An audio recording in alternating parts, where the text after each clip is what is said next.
আসসালামু আলাইকুম রহমতুল্লাহ। ইংলিশ ল্যাবের পক্ষ থেকে সকল ছাত্রছাত্রীকে জানাই আন্তরিক শুভেচ্ছা এবং অভিনন্দন। যারা আমার ভিডিওগুলো দেখে থাকো, সকল ছাত্রছাত্রী দেশ ও দেশের বাইরে, তাদেরকে আন্তরিক এবং অন্তঃস্থল থেকে জানাই শুভেচ্ছা এবং ভালোবাসা। তো আজকে যে বিষয় নিয়ে ক্লাস নিচ্ছি সেটা হচ্ছে ট্রান্সফরমেশন অফ সেন্টেন্স, যেটা ক্লাস 6 থেকে শুরু করে হায়ার লেভেল পর্যন্ত সব ক্ষেত্রে কাজে লাগে। বিশেষ করে হাই স্কুল লেভেলের তো মোস্ট ইম্পর্টেন্ট, ইউনিভার্সিটি অ্যাডমিশন, জবের ক্ষেত্রে বা ইন্টারমিডিয়েট সব ক্ষেত্রে এটা কাজে লাগে। তো আজকে অ্যাফার্মেটিভ টু নেগেটিভের বিস্তারিত আলোচনা করব আমরা। আশা করি এখান থেকে তোমরা নতুন কিছু পাবে। তো প্রথমে আমরা একটা নিয়ম নিয়ে আলোচনা করি। যদি কোনো সেন্টেন্স অনলি বা অ্যালোন দিয়ে অথবা মেরিলি, এই তিনটে শব্দের যে কোনো একটা শব্দ দিয়ে শুরু হয়, আর এই বাক্যটাকে যখন আমরা নেগেটিভ করব, তখন খেয়াল রাখতে হবে অনলি বা অ্যালোন বা মেরিলি দিয়ে তিনটা শব্দ হয়। ব্যক্তি হলে আমরা নান বাট নিব, বস্তু হলে নাথিং বাট নিব, এবং সংখ্যা হলে not more than or not less than নিব। আমরা এখানে কিছু এক্সাম্পল দেখে নিই আমরা। যেমন অনলি আল্লাহ ক্যান হেল্প আস।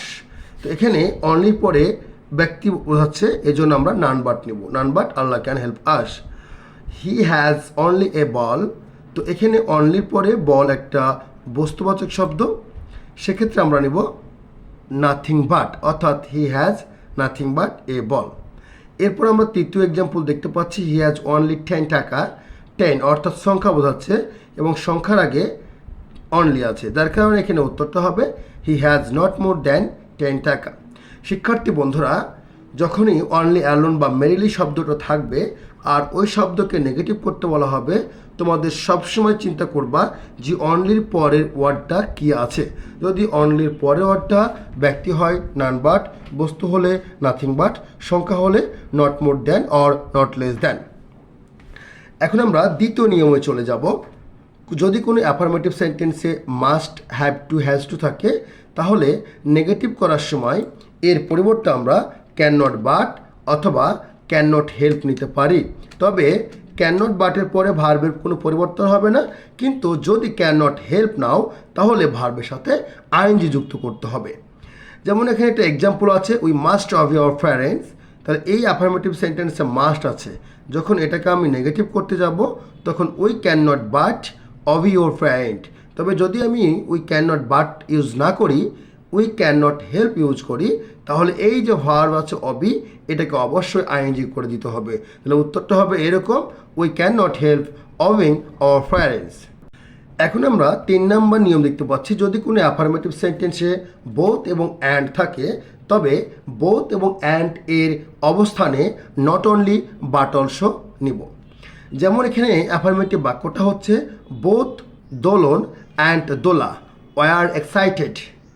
তো এখানে অ্যাফার্মেটিভ সেন্টেন্সে বোথ এবং অ্যান্ড দুটাই আছে, তাহলে নেগেটিভ করার সময় বোথের স্থলে আমরা নট অনলি নিব এবং বাটের স্থলে নিব হচ্ছে অ্যান্ড স্থলে নিব হচ্ছে বাট অলসো। তাহলে বোথ এবং অ্যান্ড থাকলে নেগেটিভ করার সময় উত্তরটা হবে এরকম, not only Dolon but also Dola were excited. তাহলে এখানে বুঝতে পারছি আমরা বোথের জায়গায় নট অনলি এবং অ্যান্ডের জায়গা হবে বাট অলসো। তবে এখানে একটু ভিন্নতা আছে, অনেক সময় বোথ কিন্তু থাকে না। কি থাকে তাহলে? অ্যান্ড যদি দুটো শব্দকে যোগ করে তাহলে নট অনলি বাট অলসো হবে। যেমন আমরা এখানে একটা এক্সাম্পল দেখতে পাচ্ছি, হি ওয়াজ অবিডিয়েন্ট অ্যান্ড জেন্টেল। এখানে কিন্তু অ্যান্ড দ্বারা দুটো নাউনকে যুক্ত করেছে। তাহলে উত্তরটা কীভাবে হবে নেগেটিভ করার সময়? যে he was not only obedient but also gentle. তাহলে যেহেতু এখানে বোথ নাই, তো শিক্ষার্থী বন্ধুরা, এই প্রশ্নটা পরীক্ষায় বেশি আসে, বোথ থাক বা না থাক, খেয়াল রাখতে হবে যে দুটো নাউন অ্যান্ড দ্বারা যুক্ত আছে কি না। এটা সেন্টেন্সের প্রথমে থাকবে অথবা বাক্যের শেষে থাকবে, তাহলে আমরা বুঝতে পারছি এখানে নট অনলি বাট অলসো হবে। এবার আমরা 5 নম্বর নিয়মটা দেখব। যদি কোনো অ্যাফার্মেটিভ সেন্টেন্স এভরিওয়ান বা এভরিবডি দিয়ে শুরু হয়, তাহলে কীভাবে উত্তরটা করবো আমরা দেখে নিই। এভরি পরিবর্তন হবে দেয়ার ইজ নো, তারপরে এভরির পরের শব্দটা হবে, তারপর আমরা বাট নিব। একটা এক্সাম্পল দেখতে পাচ্ছি আমরা যে every mother loves her child, অর্থাৎ প্রত্যেক মা তার সন্তানকে ভালোবাসে। এই যে অ্যাফার্মেটিভ সেন্টেন্সটাকে যখন নেগেটিভ করব, শিক্ষার্থী বন্ধুরা খুব ভালো করে মনে রাখবে, এভরির পরিবর্তে হবে there is no, there is no. এরপরে আমরা অ্যাটাচড ওয়ার্ড নিব, অর্থাৎ এভরির পরের শব্দটি নিব মাদার। আমরা এখানে দেখতে পাচ্ছি এভরি পরের শব্দটা নিব হচ্ছে মাদার নিব, মাদারের পর নেব হচ্ছে আমরা বাট। তাহলে এখানে বুঝতে পারছি আমরা যদি এভরি থাকে এভরি পরিবর্তে নেব দেয়ার ইজ নো, এভরি পরের শব্দটা হবে এবং বাট হবে, বাকি অংশ অপরিবর্তন থাকবে।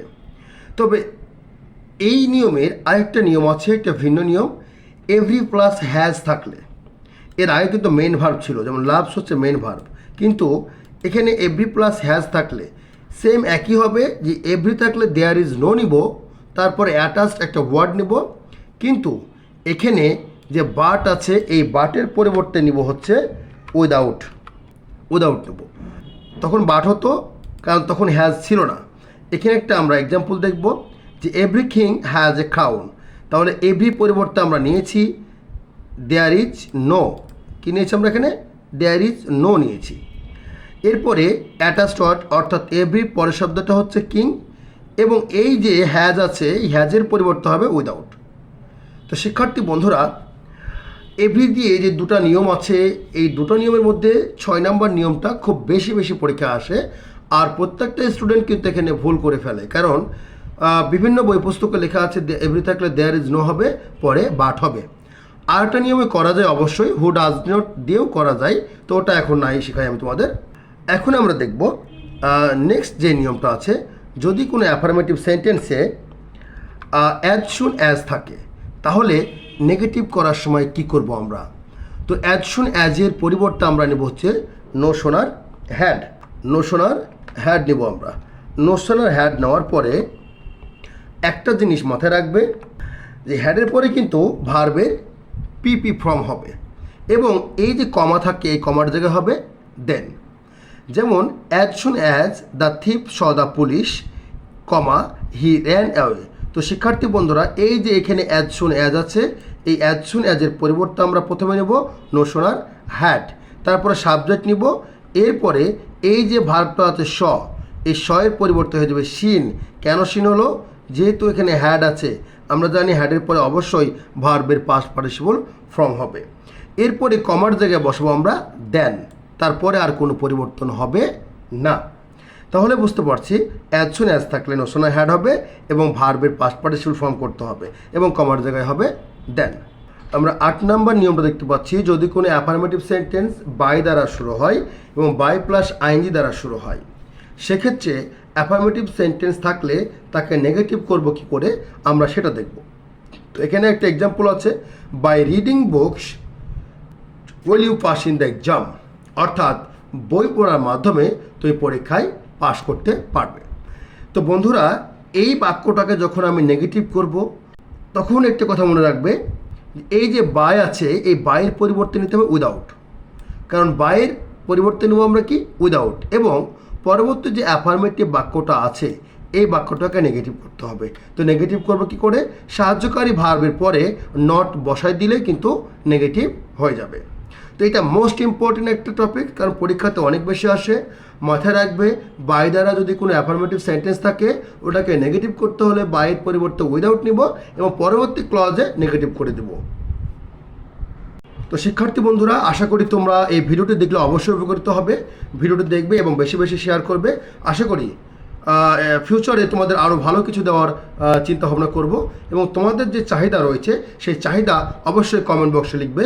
আমি সেই চাহিদা অনুযায়ী ক্লাস নিব ইনশাআল্লাহ। আসসালামু আলাইকুম ওয়া রাহমাতুল্লাহ।